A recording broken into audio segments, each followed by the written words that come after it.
This is KGW News at noon.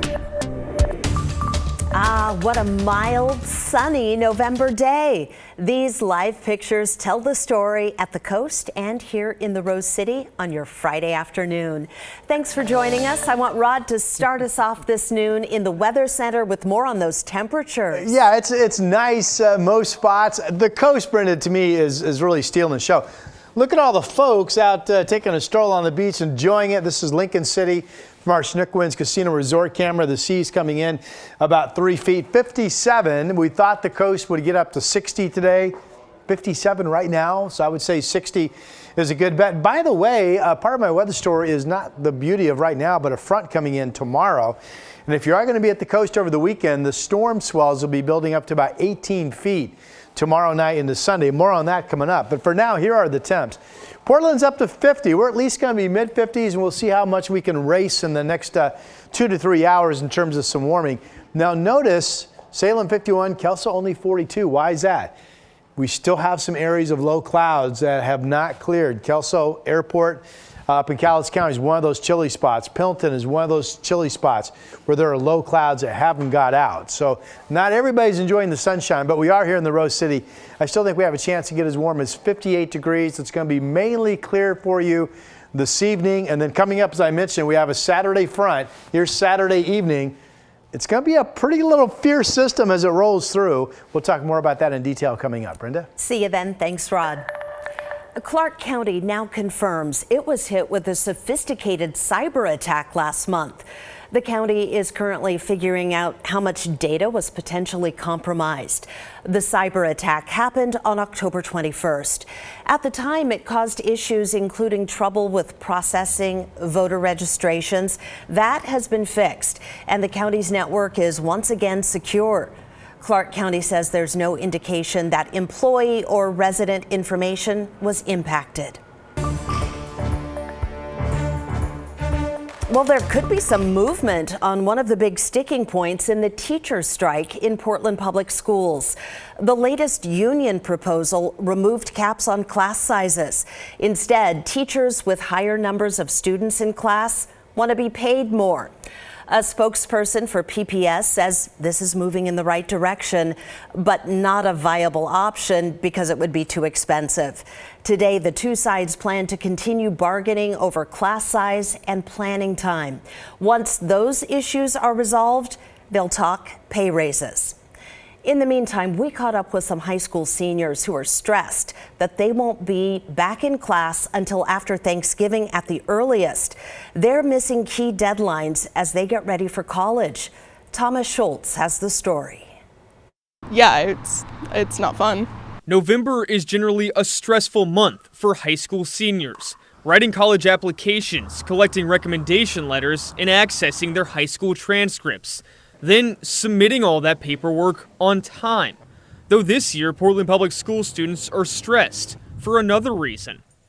3 weeks into a teacher strike, they're still waiting for their transcripts and recommendation letters to be sent to colleges. I have been getting emails from schools asking for these materials that they're expecting. Many schools' early action deadline passed Wednesday. And while some students rally in support of teachers, seniors worry they may have missed their chance to attend their dream school.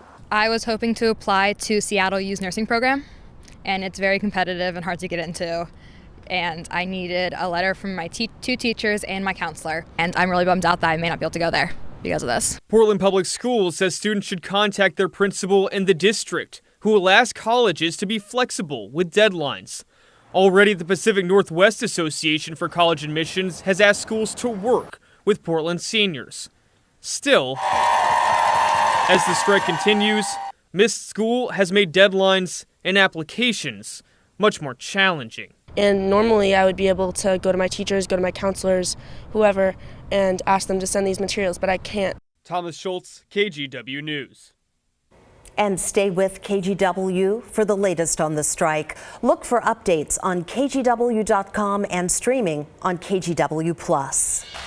The superintendent of the Salem-Keizer School District says hundreds of employees will lose their jobs next year. OPB reporting the district is facing a $73 million deficit. Salem-Keizer has been losing about 700 students a year, resulting in less revenue from the state.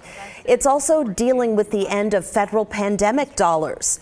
Right now, 87% of the district's $1.3 billion budget is spent on wages. So, in order to balance the books, the district has to make cuts. If there was any way to avert that or make it less true, we would have already done it. And if there was any way for me to soften that language and still be honest, we would have softened it. Most of the layoffs will be in district administration, not teachers. The superintendent says the first round of cuts will be announced December 12th and will take effect July 1st at the latest. Where Ms. Patterson has expressed homicidal ideation towards her family members. What we're talking about with an attempted murder is, did she take substantial steps to that end? And the answer here is clearly yes.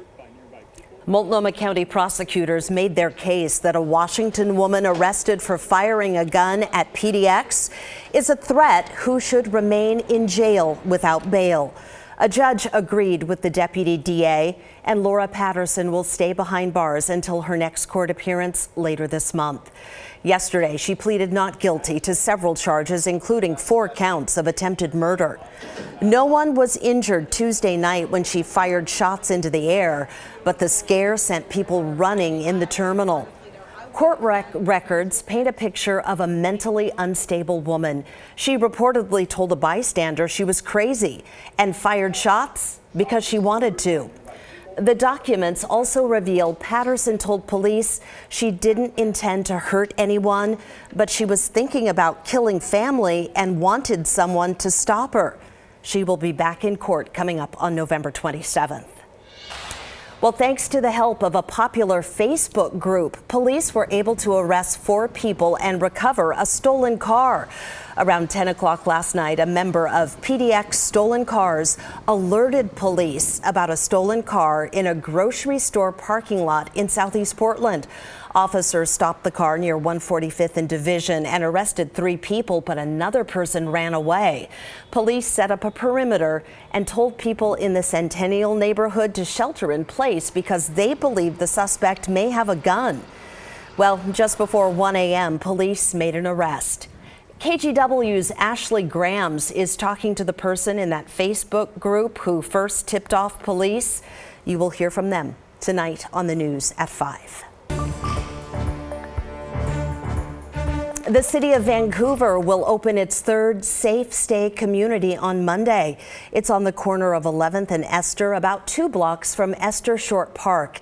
It'll have 20 modules housing up to 40 people.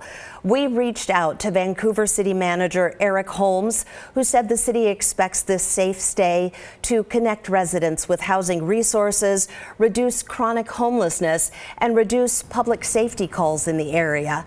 Vancouver is hoping to open a 4th community at 5th and Main by the end of the year.